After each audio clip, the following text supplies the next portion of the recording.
Hello, everyone. Thanks for joining our keynote session. Not just a trend, building a culture of security and transparency is here to stay. I'm Jack Koziel, CEO and founder of Infosec, and I'm excited to introduce our keynote speaker who will be joining me today in today's fireside chat. We'll meet our speaker in just a moment, but first I'd like to share a few tips. As participants, you'll all be in listen-only mode. This means you're muted, but please ask questions anytime by typing them into the questions feature in your video player. Immediately following the sessions, our guests will be taking live questions that you can submit during the chat feature. I have the pleasure today of being joined by Roland Cloutier, Global Chief Security Officer of ByteDance and TikTok. In his role, Roland brings an unprecedented understanding and knowledge of global protection and security leaderships to one of the world's leading media, social, and technology companies. He oversees the company's information protection, risk, workforce protection, crisis management, and investigative security operations worldwide. Quite a position. Before joining ByteDance and TikTok in 2020, Cloutier spent about 10 years as CSO at payroll services firm ADP. Prior to ADP, he was CSO at data storage vendor EMC. Cloutier started out his career with over a decade of service in the U.S. Air Force and U.S. Department of Defense and Veterans Affairs. Thank you for your service. And last but not least, in 2015, he authored and published a great book, Becoming a Global Chief Security Executive Officer. Thanks for joining us, Roland. Jack, thanks for having me. Yeah. So before we jump into security culture, I wanted to first ask about your role at TikTok. What's it been like to step into such a high visibility security role at the fastest growing and scaling social media platforms we've ever seen? Well, Jack, I got to tell you, I say it all the time, but there's just a truism here. I have the best job in the world. I work at just an amazing company that is focused, on bringing joy to people around the globe and allowing people to be their authentic self, and just such a unique technology. Besides that, the entire company is just totally focused on the protection of the people on our platform, our users, the consumers, and so when you have that level of focus, you have that level of engagement as a security executive, what's not to love?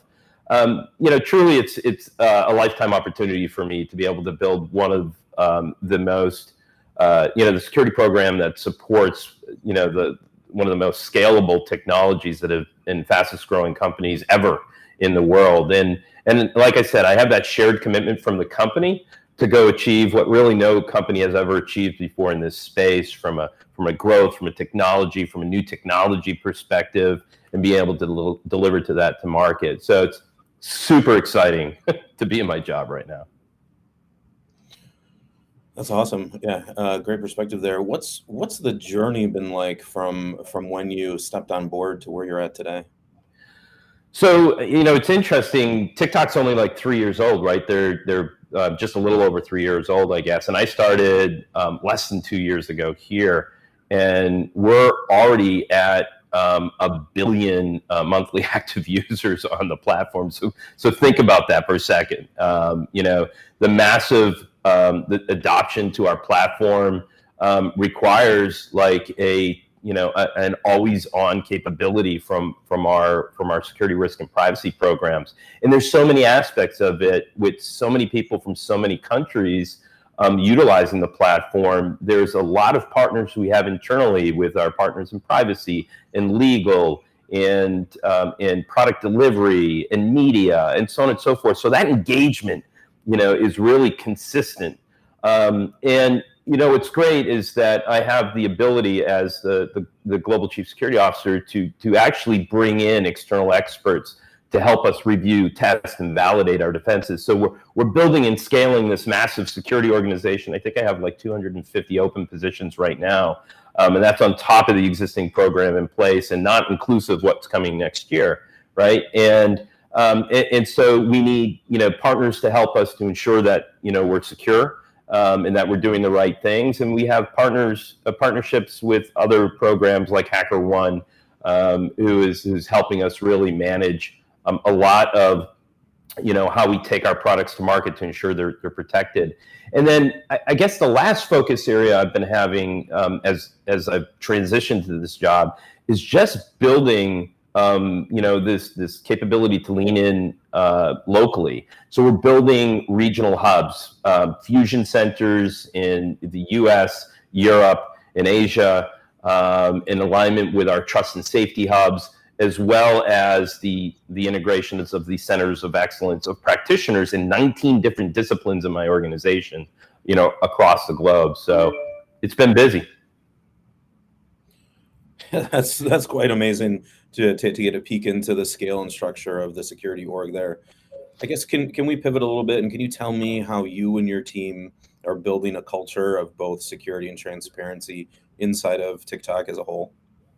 Yeah, it's cool because, well, I already mentioned it. Safety and security is just the paramount thing here at TikTok. I mean, every day in every part, we always, what have we always said? Security is everybody's responsibility, but it truly is here. Like in every aspect, it doesn't matter if you're in content dev, creator management, security, the business. Like everybody is so involved in it here. So our employees truly are our first line of defense, if you think about it that way. We're creating a culture where everyone knows the mission. And the mission is simple. They're here to protect the last sunniest corner of the internet, right? That's what we've been called as a company. That's what we're here to do. And that's not an easy thing to do. So we teach people about that. I mean, we've built video games internally to educate our employees on cybersecurity. We use TikTok videos and TikTok tips videos internally about cybersecurity to be cyber smart, as we're in October's Cyber Security Awareness Month. We have this cool series internal called Mission Possible. Like you mentioned before, I come from a law enforcement and government background, so I get teased about that a lot. But we have this Mission Possible series with practitioners and specialists, and we even did a security feud, kind of like a family feud competition for our employees internally. So we're engaging people the way they want to be engaged. I'm a big believer in consistent education. And one of the things I do is I have very large command staff. So if you think about the directs that report to me in each discipline area, as well as our partners from legal, finance, HR, all of those together make a large command group. And in our training, every year I do deep training for them that has nothing to do with planning, but rather training for them. We went to IBM Cyber Range. We're using external resources to make our own internal teams better every day. So these are some of the things we're doing to create that culture of protection. That's fantastic, Roland. Have you seen this mindset and culture that you've brought into TikTok and helped expand it? Have you seen it have a positive impact on the security posture of the org? Yeah, I have. I mean, I think, and I'm going back to the old adage, in the physical world, that guidance of if you see something, say something. We use that and it works, and we give people avenues to communicate with us and access to our experts and our people. So we see some of that. I think, but people are the foundation of our organization. So we look to not just having cybersecurity experts within the global security organization, but how do we put people with security expertise in the business? How do we tangibly educate people that want to have that skill set to share our expertise beyond our own areas? So we see that work well. I think everybody benefits from that. When we have a more secure business, a more secure platform, it creates a more secure world. So I think the more we do in this education, training, and openness and transparency into our world, it helps everyone. Yeah, no, that's awesome. Yeah, love that. So hitting a billion MAUs on TikTok, congratulations. What a milestone. How do you go about encouraging users and the community at large to make the right security and privacy choices? Being as how we know people are the biggest target for cyber criminals today. So I think there's two ways to this. The first starts with us, right, Jack? If you think about it, we have a responsibility. The people who use TikTok entrust their data to us, and so we not only do we have to, but we take that duty extremely seriously. So we invest in our people, process, technologies, partnerships, all the things I've talked about.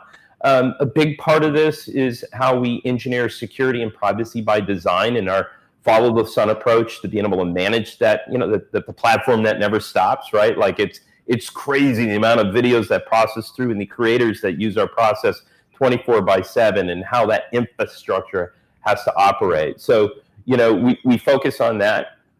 We have this consistently evolving threat landscape, which means we consistently need more and more practitioners as our platform builds and grows and the threats grow. Like I mentioned, we had 19 different disciplines. We're updating our defenses every day to defend against people with malicious intent.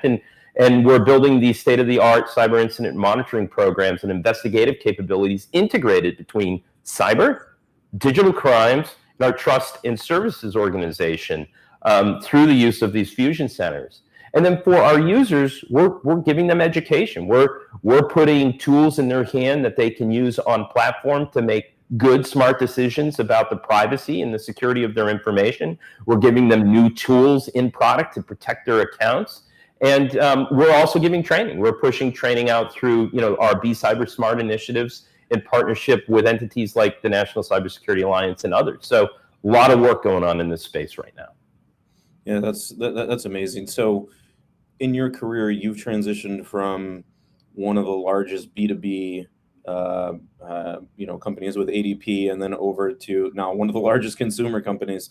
I guess what do you find in common in terms of those communities, the B2B community, the B2C community, in terms of how to get people to make the right decisions and how to protect your customer and user base? Yeah, I mean, it's a great question. I think, first of all, having the programs in place that support your go-to-market, super important. We don't call the team that drives our cyber defensive operations, engineering operations, security testing and analysis, those teams. We don't quote unquote call them the cyber team. We actually call them business operations protection.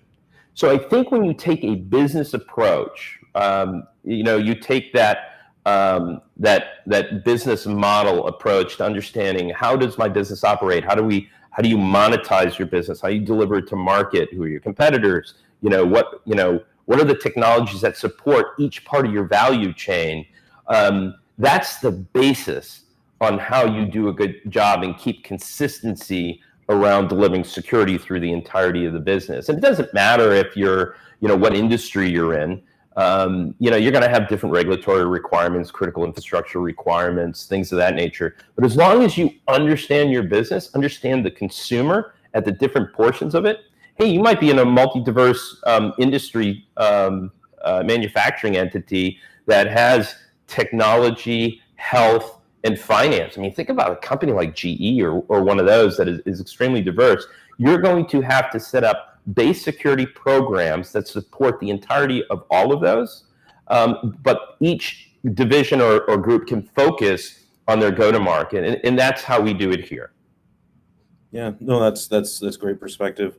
For our attendees here today, Infosec, we try to help our CISOs and our clients become transformational within their security programs. What sort of advice would you give to them on how to build that security culture with employees?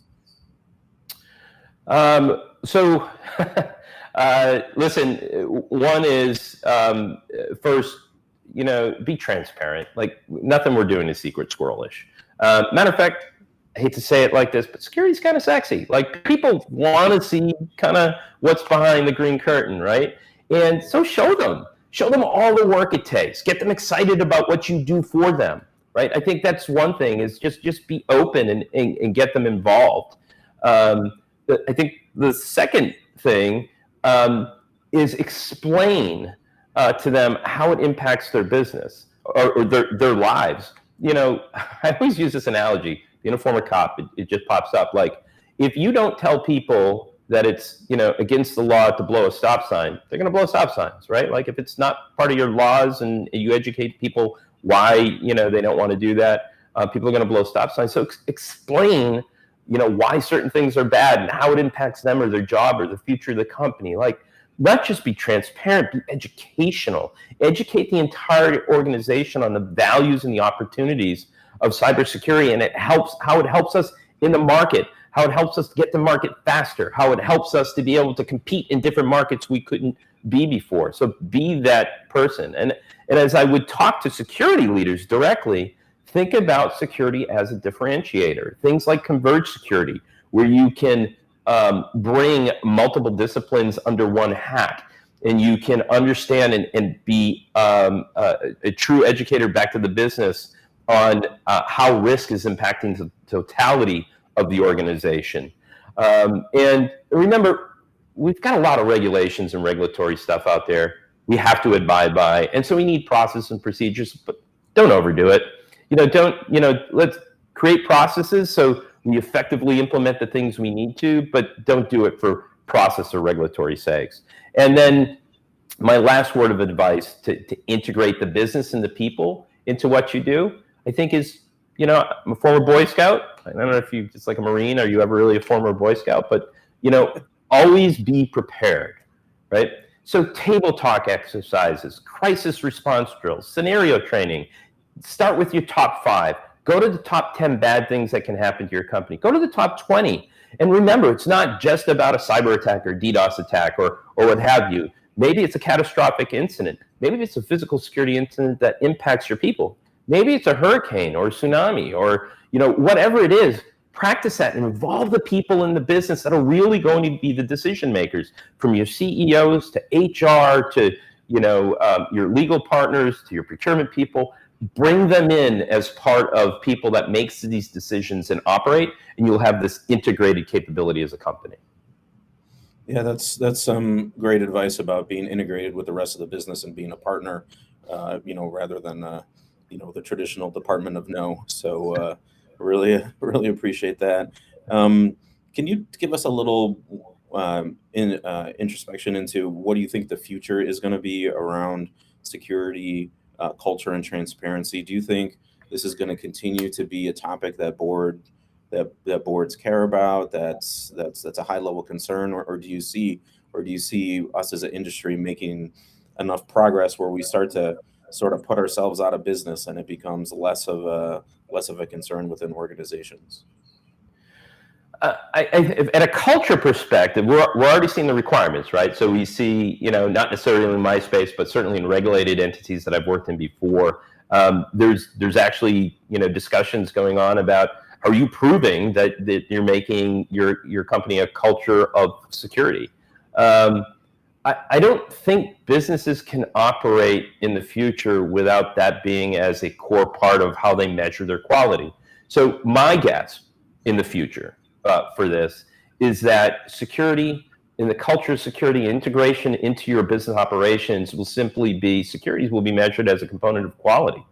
I think we're going to have to help the business on how they think about that, about how they measure that it's right. Like the simplistic things we've done in security around clickbait, phishing, things of that nature, where, hey, don't click on that. We measure the amount of click through. We measure the amount of things like that. Like, that's a simplistic view. Is the quality of education working? Are those numbers dropping? Like, how do you do that into totality? If you think about your scope of risk, your controls and protection programs to defend against that risk, and your education programs, how are you reducing risk? We have to think about this in the concept of where quality meets our risk measurements. Great insights there.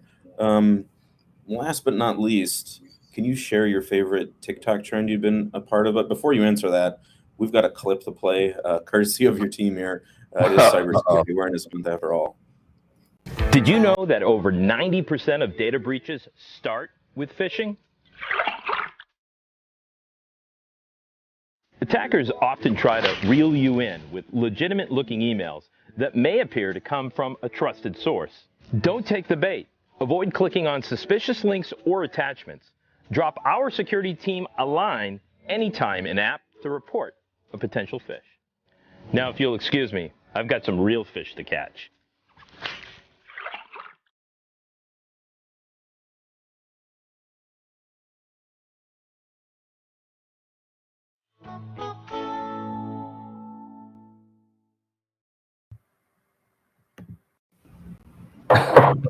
That was great, Jack. Thanks. I'm gonna talk to my team after, but yeah. So, like, what are my favorite trends? I used to be a canine handler, so my feed is full with a lot of stuff about police canines and the work that they do. I'm a dad of two grown daughters that kind of are out of the house, but they hate dad jokes. But I love torturing them with dad jokes, so it's really filled with a lot of that. And then, obviously for Cybersecurity Month, we're doing things like this. We're all out there trying to educate the world on, what they can do to protect themselves in their own homes and in their own lives. So for Cybersecurity Awareness Month, make sure everyone's joining us and creating content, and use that tag, Be Cyber Smart, because I think everyone's looking for a little education in this space. Awesome. Well, thank you, Roland, for sharing your insights and strategies. And thanks to all of you that joined this session. I hope you found the information useful. Thanks, Jack. With that, this concludes our session. I hope to see you in other sessions happening throughout the day, and enjoy your time today at Infosec Inspire Virtual User Conference. Thanks, Roland.